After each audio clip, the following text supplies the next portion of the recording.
বিট্টু, কেমন আছিস বল? কত মাস পর দেখা রে ভাই। একদম তো ভুলে গেছিস আমাদের, তাই না? যাস না কেন বাড্ডাতে? মিরাজের কণ্ঠে অভিমান বলল, কেন যাবে? আমরা কি ওর কিছু হই? সে এখন ভীতু মেয়েতে মজেছে, আমাদের কথা আর মনে থাকলে তো। তীব্র ভ্রু গোটালো। আগের মতো ফেপে উঠল শিরা, রেগে মেগে বলল, ইয়ার্কি মারছিস আমার সাথে? তোদের মনে হয় আমি এখন তোদের ইয়ার্কি সহ্য করার অবস্থায় আছি? সরি ভাই, তুই এই মুহূর্তে খুব রেগে আছিস জানি, কিন্তু আমরা যে তোকে দেখে কতটা খুশি হয়েছি সেটা চেপে রাখতে পারছি না। বলতে বলতেই কাঁধে হাত রাখলো সাফিন। ত্রস্ত সেটাকে ছিটকে সরিয়ে দিল তীব্র। উল্টে থাপা বসলো তার টি শার্টের কলারে, দাঁত চেপে বলল, পুষ্পিতাকে কেন বিরক্ত করছিলি? তোরা জানিস না আমি ওকে পছন্দ করি? বন্ধুর তেজে দগদগে কণ্ঠে আর লালচে মুখায়বেও সাফিনের হাবভাব পাল্টালো না। আগের মতোই নরমভাবে বলল। জানি তো, জানি বলেই না করেছি। তীব্র তাজ্জব হয়। মানে? বাঁধন শিথিল হতেই পোশাকের অংশটুকু ছাড়িয়ে নিল সাফিন। অনন্য হেসে বলল, বলবো, বস না প্লিজ। তীব্রর খসখসে হাতটা নিজেই টেনে এনে সোফায় বসালো সে। হাতল পাশের জায়গায় ঝটপট বসে পড়ল বাকিরা। তীব্র মাস্কটা একটানে খুলে ফেলল। কণ্ঠে একই রকম ক্রোধ নিয়ে বলল, আমি এখানে তোদের সঙ্গে আড্ডা মারতে আসিনি। একদম ওসব পিরিত দেখাবি না আমায়। মিরাজ বলল, আহা, সে তো আমরা জানি। তুই যে আমাদের একটাকে ঢেঙ্গিয়ে হাসপাতালে পাঠিয়ে এসেছিলি, এ কথাটা তুই না বললেও আমরা বুঝি। এতদিনে তোকে এইটুকু চিনব না? মুশফিক বলল, তবে ভাই, তোর সাহসের ওপর আমি আবারও ফিদা হয়ে গেলাম। এখানে কারা থাকে? তারা যেমন কয়েকজন আছে, কিছু না জেনে একা একা পেটাতে চলে এলি। তোর বুকের পাটাও তো 56 ইঞ্চি না, 56 তো কোনো 112 ইঞ্চি। তীব্র দাঁড়িয়ে গেল। রাগে চেঁচিয়ে উঠল ফের, নাটক মারাও আমার সাথে? একদম মুখ খারাপ করাবি না। আমার প্রশ্নের উত্তর দে আগে। তোরা এখানে কেন? কি চাই তোদের? সাফিন ওকে শান্ত করতে বলল, বিট্টু, বিট্টু একটু ঠান্ডা হ দোস্ত, আমরা সবটা বলছি তোকে। মাথা ঠান্ডা কর, বস প্লিজ। আর এখন অনেক রাত, এই মাঝরাতে ভাবে চিৎকার করলে তো তোর ভীতু মেয়েও শুনে ফেলবে। এ যাত্রায় নেভে এলো সে। জেদ গিলে দাঁত চেপে বসলো আবার। তাও পুরু কণ্ঠে বলল, তুই না ভারত ছিলি? দেশে এলি কবে? নাকি যাসিনি? বলবো রে ভাই, বলবো। একটু তো জিরিয়ে নে। আমাদেরকে পেটানোর জন্য কত প্ল্যান করে এসেছিস, মাথাটাকে একটু রেস্ট দে এবার। তীব্র হুঁশিয়ারি দিল, তোদের ফাজলামোর মুডে আমি নেই। রাগে আমার মাথা ফেটে যাচ্ছে। আর তোরা আছিস তোদের রসের কথা নিয়ে। যা জিজ্ঞেস করছি উত্তর দে। সাফিন বলল, আচ্ছা আচ্ছা, দিচ্ছি। আমি দেশে এসেছি প্রায় সপ্তাহখানেক হবে, তবে এখানে এসেছি কাল রাতে। তীব্র কপাল কুঁচকালো। মানে 7 দিন হয়েছে দেশে এসেছিস, অথচ আমি জানি না? আর এখানে তোদের কি কাজ?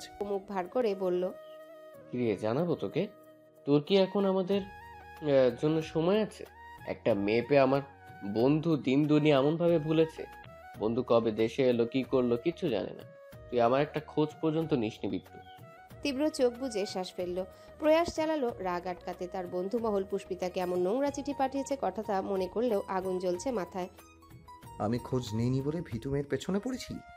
আরমান জিপ কাটে। মিরাজ শশব্যস্ত সাফায় দেয়। এই না না, ওটা তো আমরা অন্য একটা কারণে এসে করেছিলাম।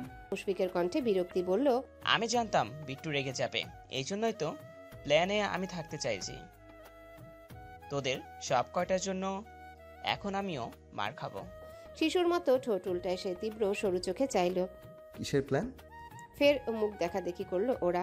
মিরাজ মিনসে কণ্ঠে জানালো, আসলে হয়েছে কি, তোকে স্যার আমাদের বাড়িতে একটুও মন ঠিক ছিল না, তাই জন্য সবাই মিলে এখানে এসে একটা সারপ্রাইজ দিতে চেয়েছিলাম। মানে আমরা চেয়েছিলাম এমন কিছু করবে যাতে তুই খুব চমকে যাবি, শখ খাবি, কিন্তু কিছুতেই কিচ্ছু পাচ্ছিলাম না জানিস। আবার একটু অভিমানও হচ্ছিল। এখানে আসার পর শেষ 2 মাস তুই তেমন যোগাযোগ করছিলে না, তাই ভাবলাম এক ডিলে 2 পাখি মারবো। মানে এমন কিছু করবে যাতে তোকে একটা ছোট্ট পানিশ করা হবে, আবার ওই সারপ্রাইজ দেওয়া হবে। কিন্তু মাথায় কোনো বুদ্ধি আসছিল না। এবার হঠাৎ করে ভাবলাম যদি পুষ্পিতাকে একটু বিরক্ত করার নাটক করি, তুই তো রেগে মেগে মারতে আসবি কনফার্ম।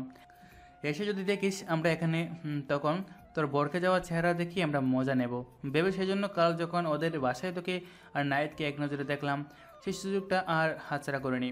তীব্র তপ্ত চোখ দেখে ঢোক গিলল মিরাজ। বলল, সত্যি বলছি, যা করেছি তোকে ভালোবেসে, এর মধ্যে অন্য কোনো উদ্দেশ্য ছিল না। সাথে গলার কাজটা খামছে ধরল। তার দেখা দেখি বাকিরাও ধরল। শুধু দাঁড়িয়ে দাঁড়িয়ে হাসলো সাফিন।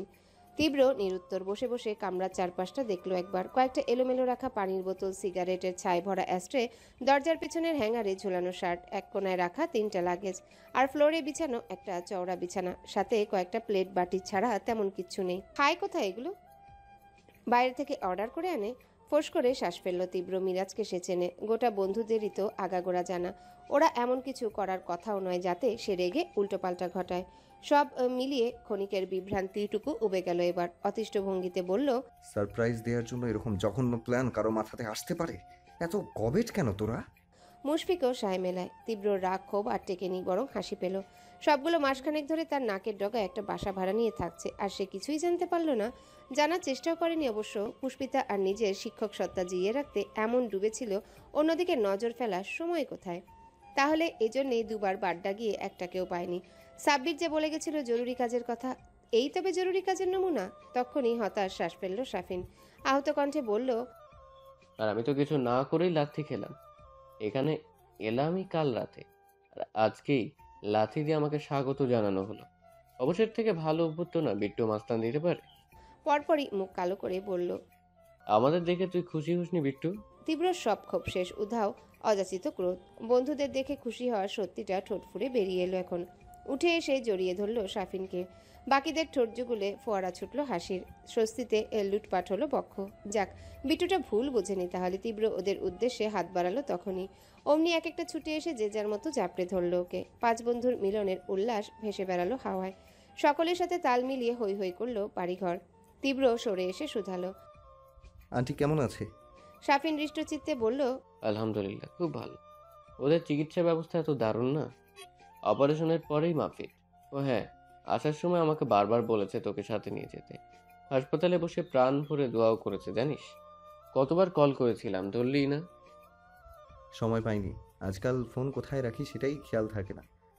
আর জানিসই তো, মন্ত্রী মশাইকে প্রত্যেকটা দিন ফোন করে নতুন নতুন কাজ দেয়, ডেকে পাঠায়। কিছুটা ওনার যন্ত্রণাতেই সাইলেন্ট করে রাখি। কিন্তু নাহিদ গরুটাও তো ধরে না, ওটা কি করে?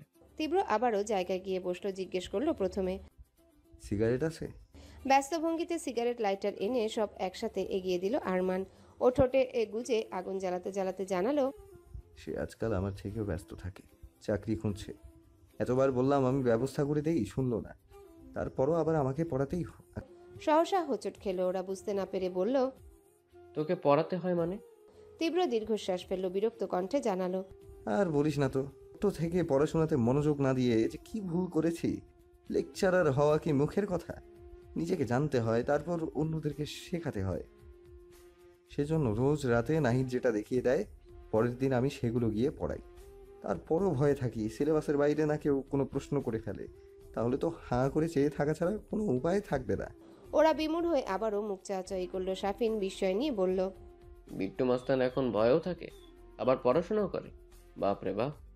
অবশ্য ওদের কাছে শুনেছিলাম তোর এই হঠাৎ লেকচারার হওয়ার কথা। তখন যতটা না অবাক হয়েছে, এখন তো অবাকের চোটে আমার মাথা ঘুরছে। তীব্র একটু অস্বস্তিতে পড়ে গেল। এইটুকুতেই সাফিনের মাথা ঘুরছে? তাহলে তার যে রাতারাতি কত পরিবর্তন এসেছে সেসব জানলে কি করবে? মুশফিক তুলল ভিন্ন কথা, খুব গুরুতর কণ্ঠে বলল। তীব্র সোজাসাপটা জবাব দিল, শুরু চাঁদ নয় তো, দলবল নিয়ে ওখানে বসতেও মানা করেছি। সাফিন উদ্বিগ্ন হয়ে বলল, কেন?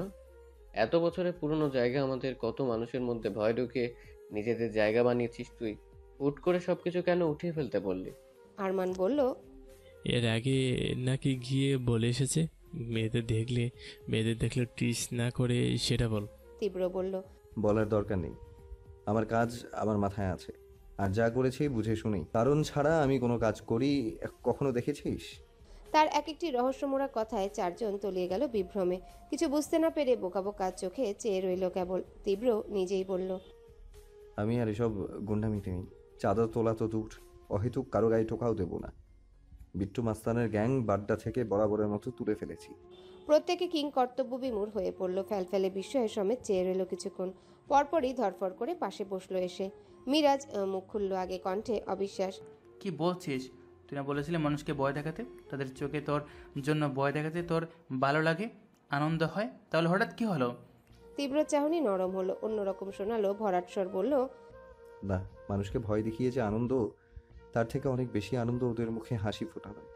বিপদে ফেলার চেয়ে বিপদে সাহায্যের হাত বাড়ানোতে সবচেয়ে বেশি ভালো লাগা।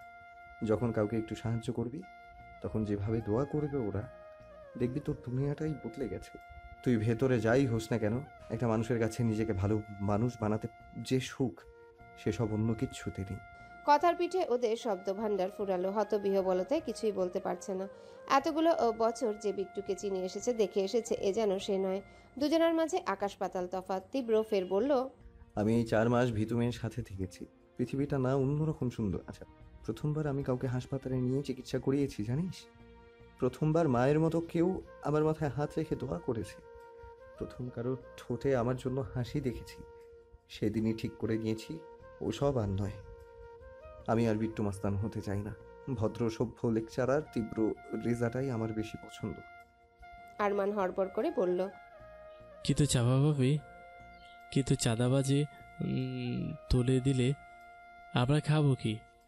তীব্র সুচালো চোখে চাইল। কেন, হাত পা নেই তোর? কাজ করে খাবি। আরেকজন কষ্ট করে রোজগার করবে, সেটা লুটে নেওয়ার থেকে নিজে পরিশ্রম করে দেখ। নিজেকেই নিজে সম্মান করতে ইচ্ছে করবে। এই তো গত 4 মাস চাকরি করছি, হাত পেতে বেতন নিচ্ছি প্রতিবার। অন্যরকম একটা মজা এতে। আমার মনে হয় এই মজা তোদেরও পাওয়া উচিত।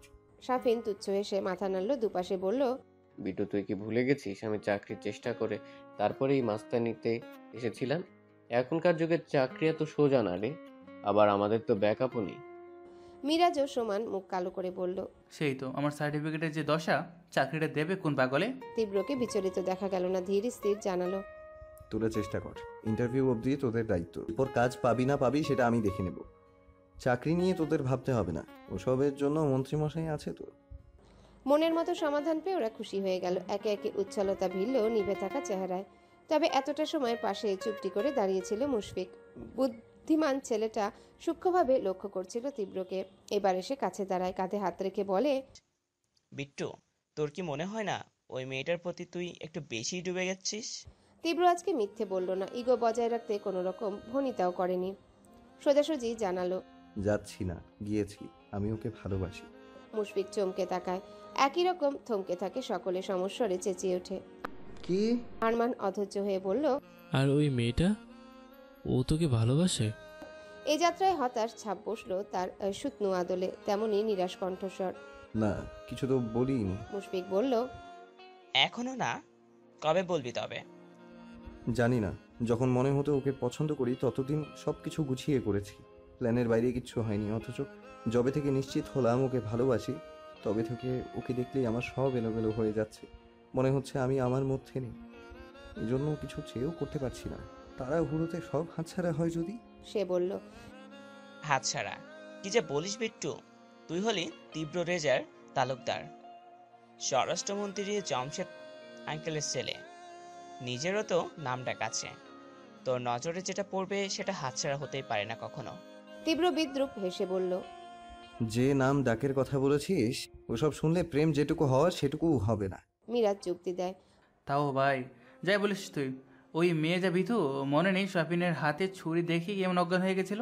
তুই এত কষ্ট না করে একটা কষে দমক দে। দমকও লাগবে না, দেখবি তোর একটা চোখ রাঙানিতে পুষ্পিতা বয়ে প্রেমে বেরো যাবে। বোকা বোকা কথাটায় ফিক করে হেসে ফেলল আরমান। তীব্র নিজেও বিরক্ত হলো। শাফিন বলল, চোখ রাঙানি নয়, আসলে ও যেটা বোঝাতে চাইছে সেটা হলো তোর পাওয়ার আছে বিট্টু। তার উপর মেয়েটা এতিম, পেছনে মাথা তোলার মতো আত্মীয় স্বজন কেউই নেই। ওকে কাছে টানতে তো তোর 2 সেকেন্ড লাগার কথা না। তীব্র নিশ্চুপ। কিছুক্ষণ ঠান্ডা চোখে শাফিনের মুখের দিকে চেয়ে রইল। ছেলেটা অস্বস্তিতে ভুগে বলল, না মানে তোর ভালোর জন্য বলেছি।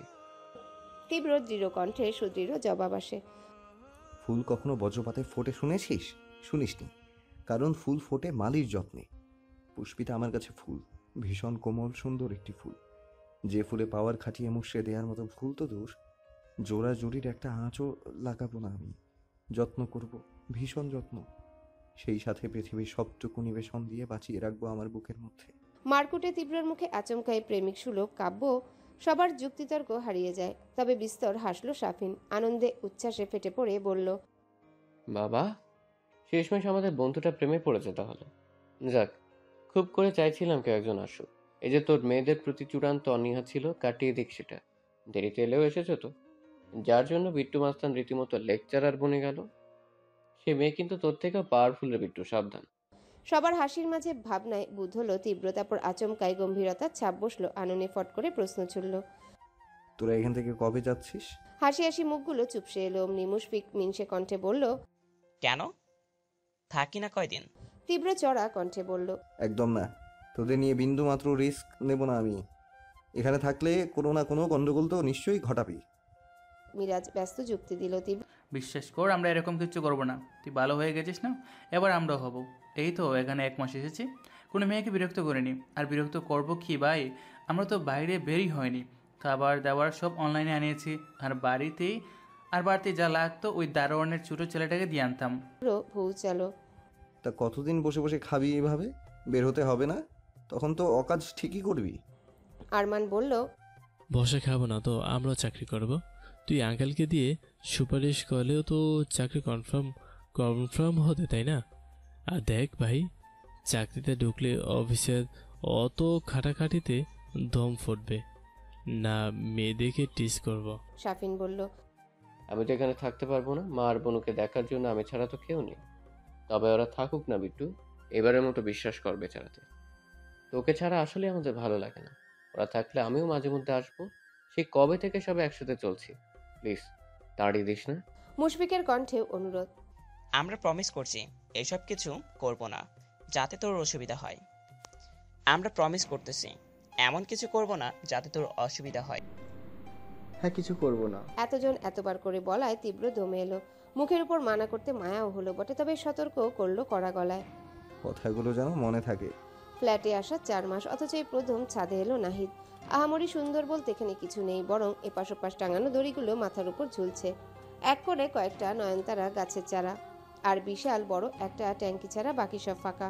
অথচ ঠান্ডা হাওয়ায় মন জুড়িয়ে গেল ওর। শ্বাস টানলো লম্বা করে। শান্ত ভোর, মৃদুবন্ধ আলোর ছটা আসছে। ছোট ছোট পাখিদের দল নির্ছেড়ে পাড়ি দিচ্ছে গগনে। নাহিদ চারিদিক দেখছে, মন টিকছিল না। ঘরে বিট্টুটাও নেই। এত ভোরে কোথায় যে গেল তো গেল, ওকে সঙ্গে নিলেও তো পারত। হঠাৎ ডানে ফিরতেই খেয়াল পড়লো রেলিং ধরে দাঁড়িয়ে আছে নুহা, পিঠ ফেরানো, ওদিকে কানে ফোন। ক্লান্তহীন বক আর কণ্ঠ শুনে চিনে ফেললো নাহিদ। প্রথমে অবাক হলো, এই ভোরে এই মেয়ে এখানে। পরপরই ঠোঁটে হাসি টেনে এগিয়ে গেল কাছে, কিন্তু বলতে যাবে পূর্বেই ওপাশ হতে নুহার কর্কশ বাক্য ভেসে আসে। খুব রেগে রেগে কথা বলছে মেয়েটা।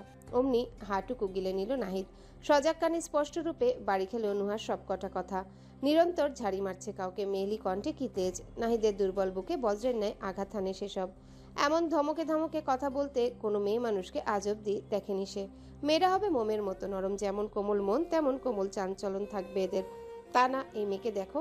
নির্ঘাত আয়েশানটি জন্মের সময় মুখে মধু দেয়নি। তখনই ঘুরে চাইল নুহা। চিন্তায় মশগুল নাহিদকে আচমকা দেখে চমকে উঠল একদম। শঙ্কায় আতঙ্কে চেঁচালো, ও মা গো! কিন্তু ভীতু নাহিদের ভয় লাগেনি আজ, বরং অবাক চোখে চেয়ে রইল সে। চঞ্চল নজর আটকে গেল নুহার চোখের উপর। বিস্মিত হয়ে বলল, আপনি কাঁদছেন মিস নুহা? হুটহাট ব্যাপারটাই মেয়েটা অপ্রস্তুত হয়ে পড়ল। চট করে ঘুরে গেল আবার। চোখ মুছতে মুছতে বলল, না, কাঁদবো কেন? মুচকি হাসলো নাহিদ। আপনার ভবিষ্যৎ, আপনার বাসের মতো আমি দেড়শ হতে পারি, কিন্তু কেউ কাঁদছে কিনা সেটা বুঝবো না, অতটা আহামক আমি নই। নুহা ফিরল ভেজা নয়নে, অথচ খ্যাক করে বলল, বুঝলে বুঝেছেন। কি করবো এখন? নাচবো? নাহিদ স্বতঃস্ফূর্ত চিত্তে বলল, আপনি নাচতেও পারেন নাকি? ওয়াও, কত গুণ আপনার। নুহা ভেবাচাকা খেলো। আগের চাইতেও ভয়ানক খ্যাপে বলল, এই, আপনার সমস্যা কি? হ্যাঁ, আমি একটু শান্তি মতো কাঁদছি, সেখানেও এত জ্বালাচ্ছেন কেন? মানে আমি তো কিছু করিনি, রেগে যাচ্ছেন কেন? রাখবো না কেন? সম্বল বলতে আমার আছেই তো এই একটাই জিনিস। বলতে বলতে নাক টানলো নুহা, কিন্তু হাসি পায় ওর। মেয়েটা সবসময় বিট্টুর মতো মেজাজ দেখায়, অথচ ও কাঁদতে দেখলো আজ প্রথমবার। বাহ, কাঁদলে একেবারে বাচ্চা বাচ্চা লাগে তো। ভাবনা কাটলো নুহার দুঃখী কণ্ঠ শুনে। সে নিজেই প্রলাপ ধরেছে, এই দুনিয়ায় সবাই স্বার্থপর, সবার বিপদে আমাকে খাটায়, অথচ আমার বিপদে একটা কাউকে পাশে পাচ্ছি না। নাহিদ গলা খাকারি দিল। জিহবাখানা উসখুস করছে কথার পেছনের কারণ জিজ্ঞাসা করতে, কিন্তু বিধি বাম মেজার আগেই ফের চেতে যায় যদি। কিন্তু কৌতূহল কি আর থামে, রয়ে শুয়ে শুধালো, আপনাকে কিছু হয়েছে মিস নুহা? নুহা চোখ তুলল একবার, কান্নায় ফুলতে থাকা ঠোঁট চেপে চুপটি করে রইল। পুষ্পিতার মতো নিজেও আজ মস্তক নুয়ে নিল গলায়। নাহিদ নরম কণ্ঠে বলল, মিস নুহা, আমি আপনার খারাপ চাইব না। মানুষটা আমি যে মোটামুটি ভালো সে নিশ্চয়ই এতদিনে বুঝেছেন। তা আপনার সমস্যাটা কি বলা যাবে আমাকে? এমন মধুস্বরে নিবেদন কেউ করেছে কখনো? করলেও হয়তো এরূপ কলকণ্ঠের ন্যায় কানে লাগেনি নুহার। মেয়েটার পাথুরে মন গড়ল, থেমে থেমে বলল, তেমন আহামরি ব্যাপার নয়, আসলে কিছু অ্যাসাইনমেন্ট বাকি আছে আমার, কাল জমা করতে হবে। কিন্তু সাবজেক্টটাতে আমি এত কাঁচা, কোথা থেকে কি করব কিছুই বুঝতে পারছি না। কতজনকে ফোন করলাম হেল্প করতে, কেউ গায়েই মাখছে না, বারবার বলছে আমারও করিনি। যতই বলুক আমি জানি ওদেরটা ওদের ঠিকই করা শেষ, শুধু আমাকে সাহায্য করবে না দিকেই বাহানা দিচ্ছে।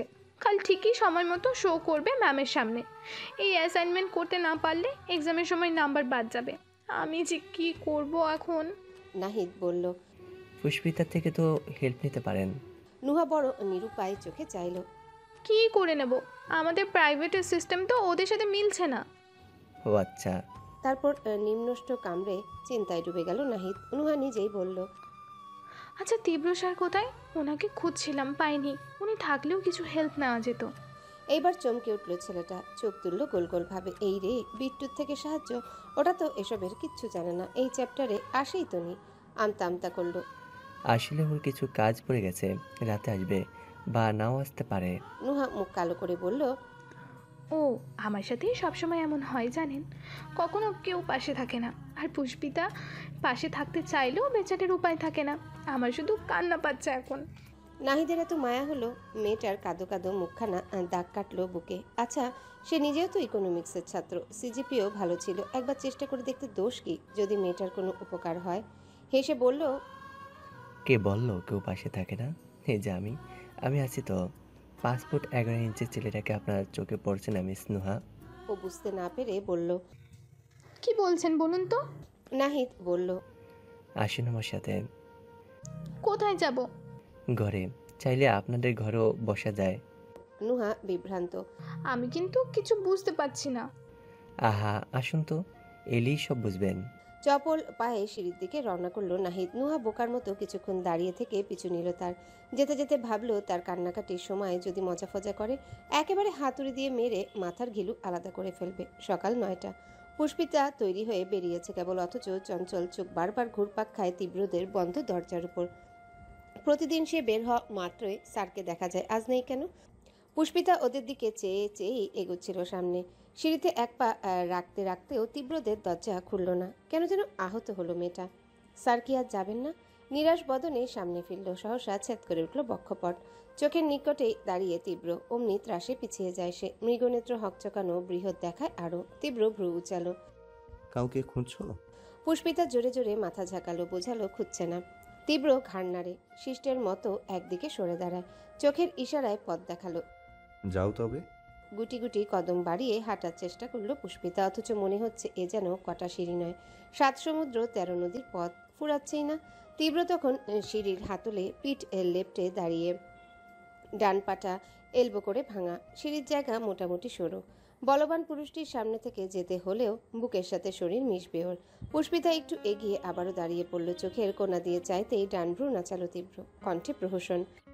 কি যেতে ইচ্ছে করছে না? ও মিনমিন করে বলল, না মানে আপনি আরেকটু সরলে। কোথায় সরবো? হাতল সহ নিচে পড়ে যাব? পুষ্পিতা উদ্বেগ নিয়ে মাথা নাড়ল ফের। সরাসরি নজর তীব্র সাদা মুখে মিলতেই আগের মতোই চোখ নামালো। নির্লজ্জের মতো কালকের সব কথা মাথার কোষে দপদপ করছে কেমন।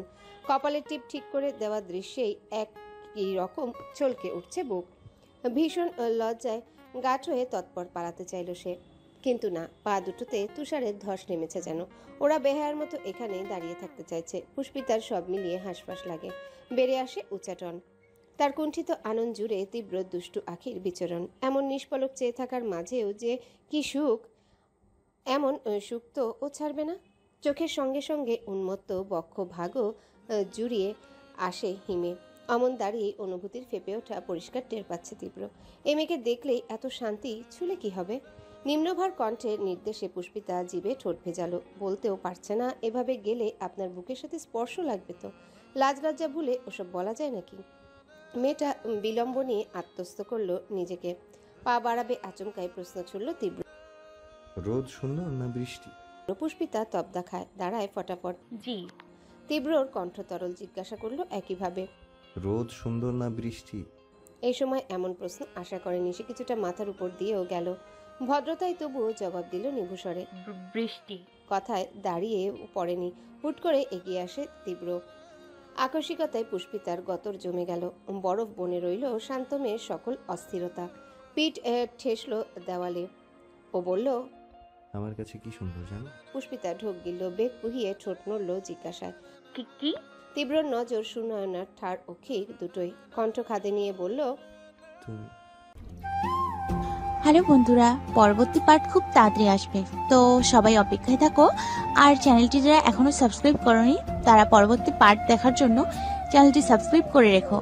ধন্যবাদ সবাইকে, আমাদের সাথেই থেকো।